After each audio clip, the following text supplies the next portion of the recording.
नमस्कार दोस्तों, याद करिए कल की रात, वो रात जो रात थी कोलकाता की ईडन गार्डन्स की खचाखच भरी हुई रात। हर तरफ तिरंगे, हर सीट पर एक उम्मीद, हर दिल में एक सपना। ये सिर्फ क्रिकेट मैच नहीं था, ये 140 करोड़ लोगों की सांसों का मैच था।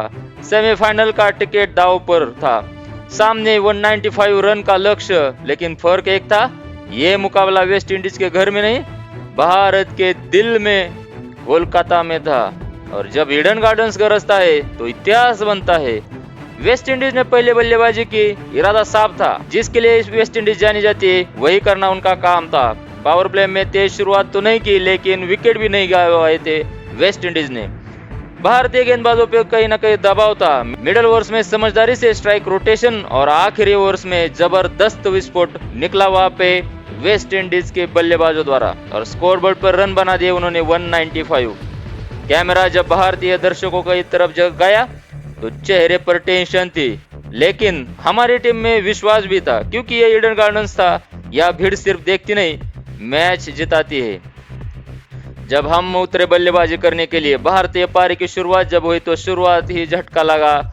हमारे जो शेर है अभिषेक शर्मा, उनका विकेट वेस्ट इंडीज बहुत ही जल्द चटका ली, और जो पिछले मैच का फॉर्म था उस पे कायम नहीं हो पाए वहां पे अभिषेक शर्मा इस महत्वपूर्ण मुकाबले में।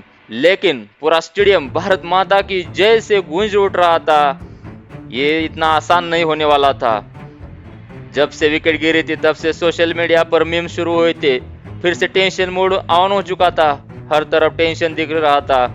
लेकिन मैदान पर था एक खिलाड़ी मौजूद, नाम था उसका संजू सैमसन। उसकी बॉडी लैंग्वेज यही कह रही थी कि आज घबराना नहीं, आज सिर्फ फोकस के साथ खेल के इस मैच को जिताना है। संजू सैमसन की मास्टर क्लास। फिर वो आया वो पल जिसने मैच की दिशा बदल दी।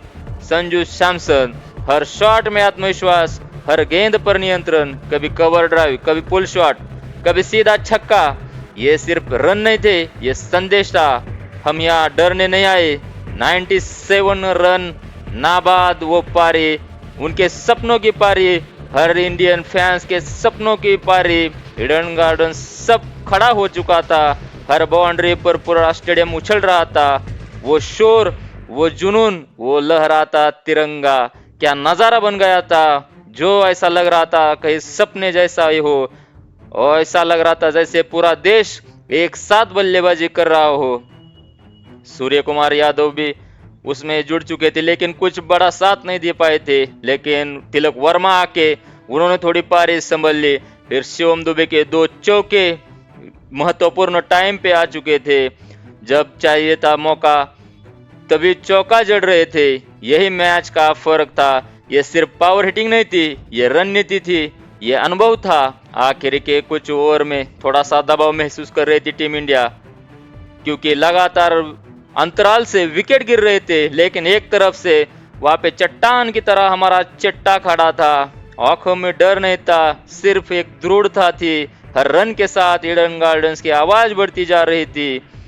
और फिर वो शॉट लगा, गेंद बाउंड्री पार, भारत जीत गया, भारत सेमीफाइनल में प्रवेश कर गया। पूरा स्टेडियम खड़ा हो चुका था, तिरंगे लहरा रहे थे, खिलाड़ी एक दूसरे को गले लगा रहे थे, और भारतीय कप्तान संजू सैमसन के आगे टेक बो कर रहे थे। ये होता है जज्बा, जब एक इंडिया के बल्लेबाज, भारत का, हिंदुस्तान का एक बल्लेबाज जब अपने पे उतर आता है तो क्या करके दिखाता है, वो दिखा दिया है वहां पे संजू सैमसन ने। ये सिर्फ एक जीत नहीं थी, ये उस बच्चे की जीत थी जो गले में प्लास्टिक की गेंद से सपना देखता है। ये उस माँ की जीत थी जो टीवी के सामने हाथ जोड़कर प्रार्थना करती है।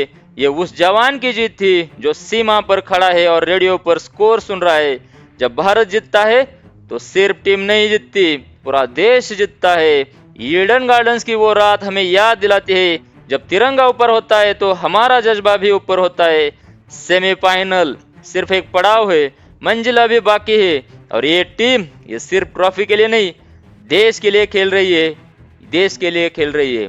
जो मैच देख के मैं महसूस कर रहा था, मैं वहां पे लाइव पे कमेंट्री कर रहा था हमारे इस चैनल पे। मैं बोलने के लिए मेरे पास शब्द नहीं थे, उस तरह का वो फीलिंग थी, उस तरह का महसूस हो रहा था उस पल, जिस पल भारत ने मैच जीता था। वो आखिरी शॉट अभी भी मैं भूल नहीं सकता, सपने में भी वो शॉट भूलने की कोई जरूरत भी नहीं करेगा, इतना अच्छा वो शॉट था और वो पारी थी। इसी की बदौलत हम जीत गए हैं वेस्ट इंडीज के खिलाफ 197 199 बना दिया हमने, कभी भी नहीं इतिहास में किया हुआ था वो ही कर दिया है। इस बार तो हम हिस्ट्री को डिफीट करना चाह रहे और वही कर रहे। और अगला मुकाबला वानखेड़े में होगा सेमीफाइनल्स का, वो भी महत्वपूर्ण मैच है। टीम इंडिया की यही लय कायम रखनी चाहिए, गेंदबाजी में और फील्डिंग में थोड़ी सी प्रैक्टिस की जरूरत है, वो थोड़ा सा कॉन्सर्न है, उसको थोड़ा सा काम करने की जरूरत है। बाकी तो जब जब टीम इंडिया उतरती है तो 12th मैन की तरह हम लोग भी स्टेडियम हो, बाहर टीवी पे हो, हर एक तरह से अपना टाइम देते हैं और इसी के लिए तो हम जाने जाते हैं 12th मैन के जरिए। तो भाइयों बने रहिएगा क्रिकॉन क्रिकेट दिल से के साथ, मिलेंगे आपको अगले वीडियो में। तब तक के लिए लाइक नहीं किया, शेयर नहीं किया, सब्सक्राइब नहीं किया तो कर दीजिएगा। यह है आपका खुद का चैनल, नाम है उसका क्रिकॉन क्रिकेट दिल से।